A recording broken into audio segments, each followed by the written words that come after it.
Magandang araw sa mga kababayan nating OFW. Welcome to Sulit TV channel. Sa bidyong ito ay isi-share ko sa inyo ang tungkol sa OWA mobile app. Mula sa pag-install ng app, pag-register ng member account, at pagre-retrieve ng inyong member record upang makita ang history ng membership payments. Sa inyong cellular phone, App Store or Google Play, hanapin ang OWA mobile app. I-download at install. Sa OWA app, kung wala pa kayong account, i-click ang sign up here. Sa registration page, i-type ang inyong personal and valid email ID. Ang iyong last name, first name, middle name, at suffix. Kung ang iyong pangalan ay may junior, senior, second, the third, at mga katulad nito. Ilagay ang inyong cellphone number at ang petsa ng inyong kapanganakan.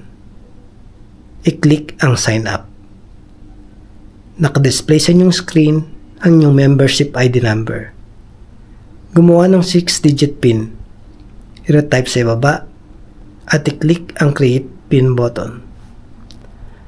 Makakatanggap ka sa iyong email inbox ng one-time PIN. Ilagay ang OTP at i-click ang submit button. Makakatanggap ka sa iyong email ng notification kasama ang detalye ng iyong membership number at PIN code na inirehistro. Mag-login gamit ang iyong member ID. Ilagay ang registered PIN, i-click ang login button. Ngayon ay nasa dashboard ka na ng iyong account profile.